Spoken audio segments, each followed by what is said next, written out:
Van life. Deux mots synonymes de liberté ultime, d'indépendance, de bonheur à l'état pur, de reconnexion à soi et à la nature. Enfin, ça c'est ce que nous font croire les réseaux sociaux, qui favorisent toujours plus l'idéalisation de ce mode de vie.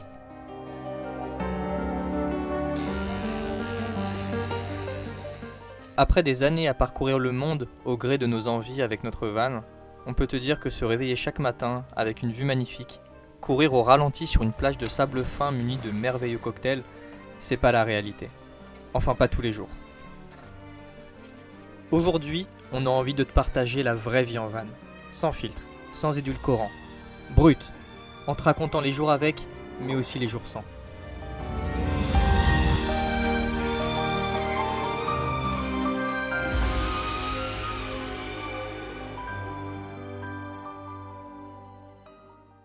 Après des semaines en Italie, on va enfin passer la frontière autrichienne. Ah, on a une grosse journée relou d'abord qui nous attend. On doit faire des courses, on doit aller faire une machine à laver. Ça fait des semaines qu'on n'a pas fait une machine. On doit laver le van, donc on a plein de grosses choses à faire comme ça. Un petit plein d'essence aussi. Plein d'essence aussi, ouais. Et puis après, on vous emmènera avec nous pour découvrir l'Autriche en 3 jours. On va juste vraiment traverser pour aller jusqu'en Hongrie et on vous amène avec nous pour tout ça.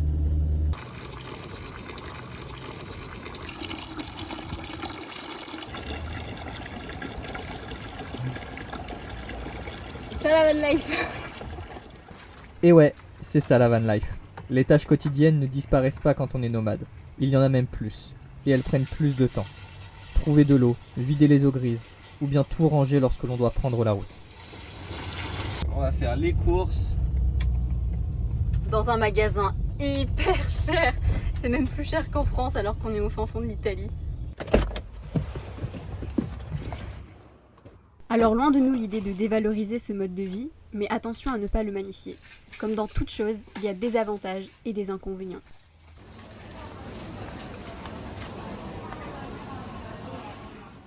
Bon, on est d'accord, il y a quand même plus d'avantages. On peut par exemple ranger les courses directement dans les placards, puisque notre maison est sur le parking. Pimpin, toujours là pour contrôler les courses, vérifier qu'on n'a pas acheté des trucs mauvais, et voir si au passage on n'a pas des petites friandises pour lui. Alors, c'est bon Pimpin, tu valides les courses? Ouais, c'est bon. Et allez, une dernière pour la route, les machines à laver. Soit c'est à la main, soit on doit payer en moyenne 15 € pour nos lessives. Et ça nous prend des heures. Alors Marion, explique-nous cette nouvelle méthode de pliage de fringues. C'est une super méthode en fait quand tu n'as pas de place dans le van, et ben, tu prends une robe que tu enroules et ensuite tu enroules le ruban autour, comme ça fait vraiment, tu vois. Tu fais un petit sashimi, Pas petit rouleau de printemps et ça prend moins de place. Nickel.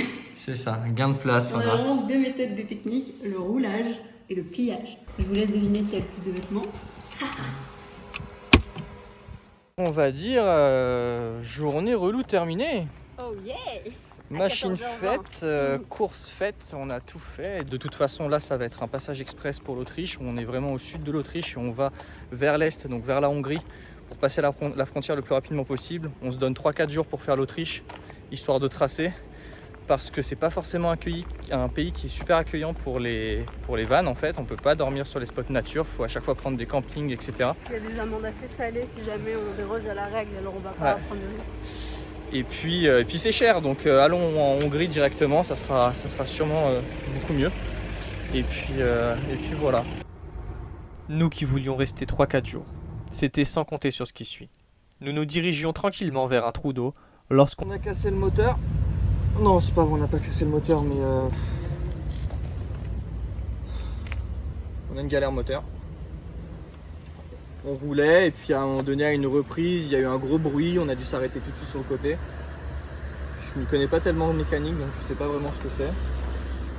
Ouais, j'arrive à monter un petit peu, j'arrive à faire quelques mètres. Moi je pense ou la Van GR ou ton turbo. T'as pas un turbo dessus? Si, j'ai un À turbo. mon avis, si. Ah, peut-être alors. Moi je pense ou Van GR ou turbo. On a appelé les familles, on a appelé Ford en France, on a eu 2-3 contacts et apparemment c'est, ouais, je sais pas, une soupape qui a dû sauter, un truc comme ça. Donc on va voir, on va rouler, on peut rouler 5 bornes pour aller jusqu'à un garage. Et puis en croisant les doigts, et puis en espérant que ça ne coûte pas trop cher et que ce soit vite réparé, qu'on puisse vite reprendre la route. Parce que c'est chiant en fait quand on a la maison au garage.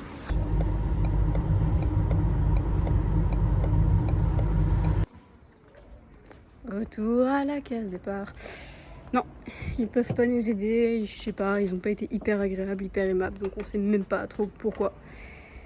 On va encore essayer de trouver un autre garage. Qu'est-ce que tu penses de ce sublime endroit? C'est ghetto le Ford ici.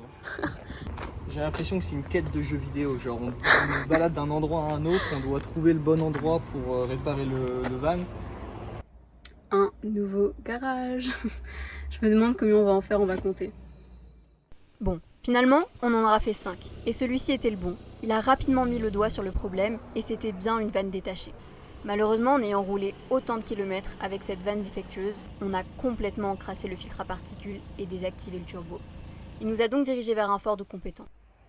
Pause chez Ford, pause de midi. Du coup, en attendant, on mange du riz.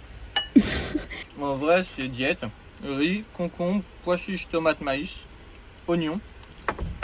Un peu de sel peut-être. Ça va augmenter tout ça, mais...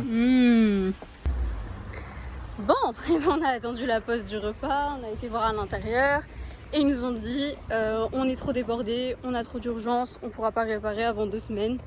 On sait pas trop ce qu'on va faire. Qu'est-ce que t'en penses? J'en pense que c'est un petit problème qui prend des proportions plus grandes que ce qu'on avait pensé. En fait, l'histoire, c'est que du coup, on a été faire plein de garages comme vous avez vu. Et là, on a fait un garage, le mec est venu, il nous a refixé un truc. Sauf que du coup, c'est un problème aussi de turbo, comme on a trop roulé. Du coup, ça a complètement encrassé le filtre à particules diesel. Donc il faut le changer. Et on a eu de la chance parce qu'il nous a dit que demain matin, si on venait tôt à 7h30, il y avait moyen qu'il nous change le filtre à particules et qu'on reparte vers de nouvelles aventures. C'était pas facile. On va où du coup? Du coup, on va passer la nuit sur le lac où on était hier. Donc on va décompresser, boire du spritz et se baigner. On roule doucement et voilà.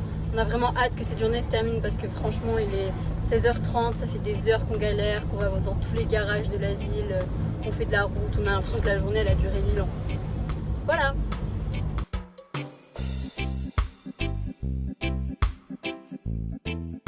Madame est servie. Merci beaucoup. Pas trop difficile de se faire comprendre en allemand. Alors, Aperol Spritz, ça passe partout. Hein.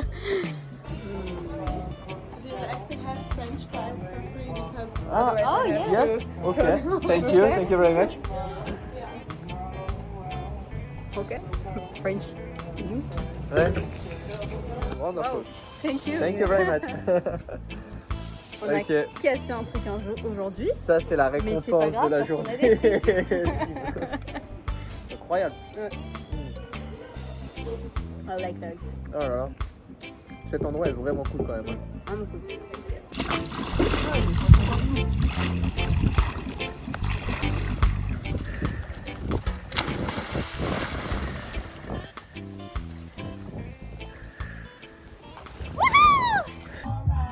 C'est vraiment drôle la vie. On a vraiment dans cette société occidentale, même dans la société tout court, cette course à la vieillesse. Et en fait, moi je trouve que c'est tellement mauvais. Moi j'ai pas envie de vivre jusqu'à 80 ou 100 ans, tu vois. J'ai envie de vivre heureuse, même si c'est à 60, tu vois. Genre à 60 je m'arrête, mais j'ai eu des jours, comme celui d'hier, tout le temps. Putain, imagine. Mais ok, bah Tu moche. vis jusqu'à quoi. 60 piges avec que des jours heureux comme hier, ou tu vis jusqu'à 90 piges avec une vie moyenne, lambda, t'as pas forcément... Des bonheurs, été des très heureux. peines, des tristesses, des colères. Je préfère largement la première solution, enfin la première option.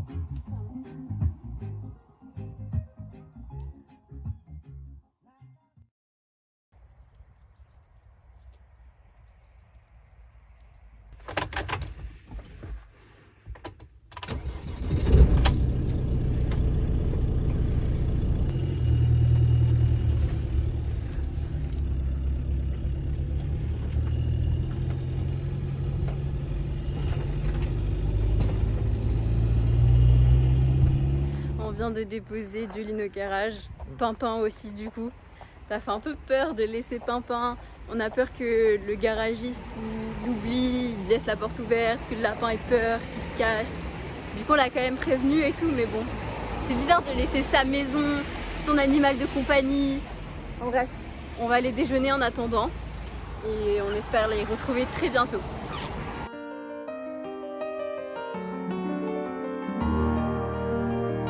Bon, Bon, on vient de récupérer le van, on a le turbo qui remarche, le filtre qui est nettoyé. Jolene, elle roule. Elle roule. Elle roule.